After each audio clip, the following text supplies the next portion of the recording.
Good morning, Mr. Chair, Chair Cabral, and honourable members and colleagues on this committee.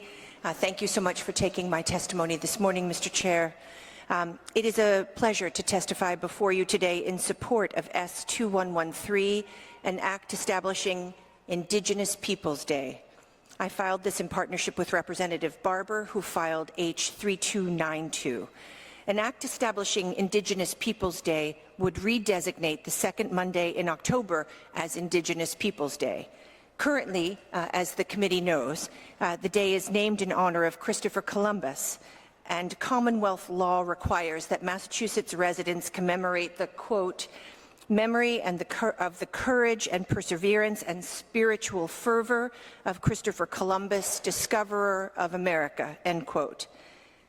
But here's the problem, colleagues. Christopher Columbus did not discover the Americas. That myth, steeped in racism, has allowed generations to credit a European man with discovering land already teeming with societies.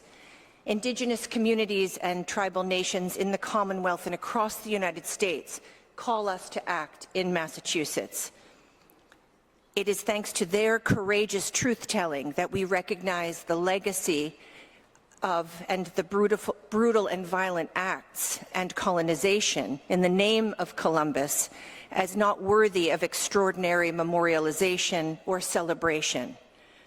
Today, Massachusetts is only one of 16 remaining states in the nation to singularly observe the second Monday in October officially as Columbus Day.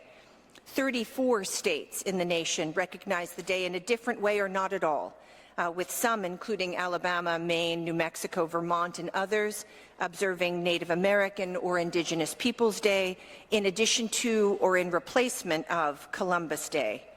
In 2021, President Joe Biden formally commemorated Indigenous Peoples Day with a presidential proclamation, becoming the first United States president to do so.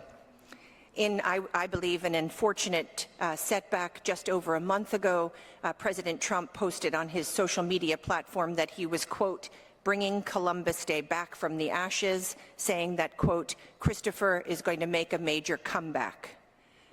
I suggest to the committee that Massachusetts must resist this reversal and once and for all in the Commonwealth change Columbus Day to Indigenous Peoples Day, a holiday to honor those who first settled this land.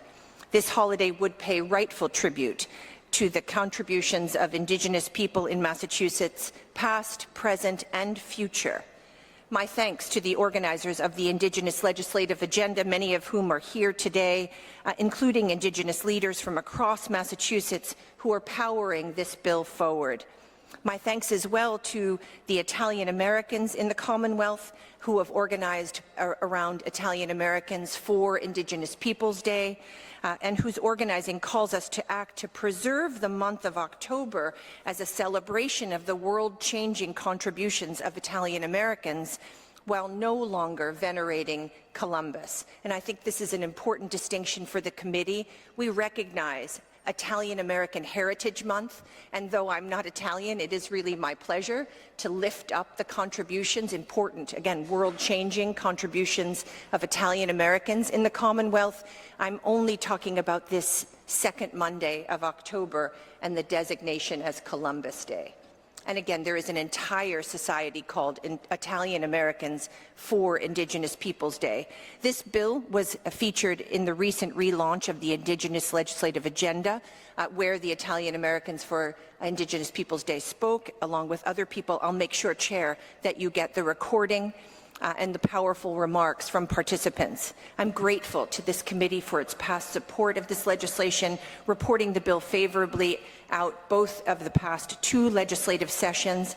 I ask with deep respect for your consideration that this bill once again is reported favorably. But more than that, colleagues, given the dangerous national climate, I urge our legislature, our colleagues, to pass the bill in both chambers and send it to Governor Healy for her strong consideration. Thank you, Chair, for allowing me to testify. And of course, I'm happy to take questions. Thank you, Senator.